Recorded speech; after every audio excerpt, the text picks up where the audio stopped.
নিরাপদ সর্দার যখন প্রশ্ন করলো বিধানসভায় কেন তার কথা শোনা হলো না, এখন যে ডিজি বলছে যে অভিযোগ কেউ জানায়নি, এসপি বলছে অভিযোগ কেউ জানায়নি, তাহলে মুখ্যমন্ত্রীর সামনে তো অভিযোগ করা হয়েছিল।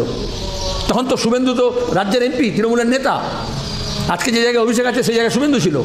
সন্দেশখালি শুধু নয়, গোটা রাজ্যের অসংখ্য জায়গায় এই লুটতন্ত্র কায়েম করার জন্য বিশেষত অভিষেক বাহিনী, আগে বলতাম শুভেন্দুর বাহিনী, মমতা মুকুল রায়ের বাহিনী, কারণ এই পঞ্চায়েত নির্বাচনের আগে নবজোয়ারের নাম করে অভিষেক দায়িত্ব নিয়েছিল যে ভালো লোকজনকে পঞ্চায়েতে মনোনীত করব।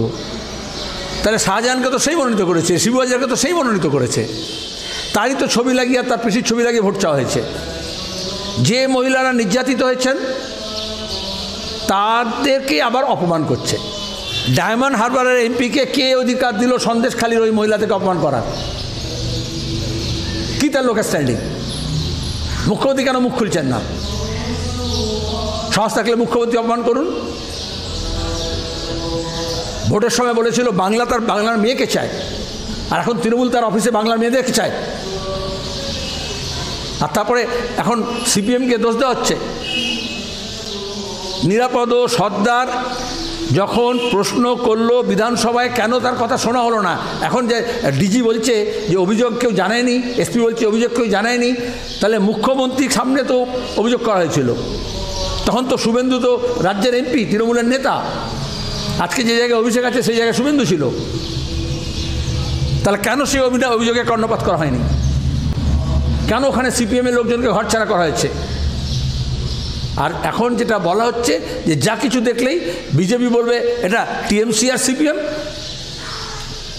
আর যখনই টিএমসি দেখবে তখন বলবে বিজেপি আর সিপিএম। এটাই তো বিজেপি আর টিএমসির মধ্যে যোগসাজশ, যে ফোকটে মাইলেজ দেবে, ফুটেজ দেবে।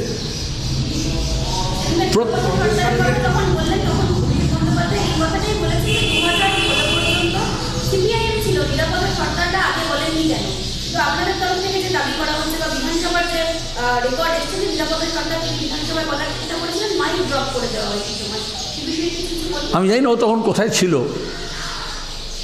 শিশুর মতো মায়ের কোলে ছিল না পিসির কোলে ছিল আমি জানি না। তো 2013 কথা জানা দরকার। তোর রাজনীতি করতে হলে তো কিছু পড়াশোনা করতে হয়।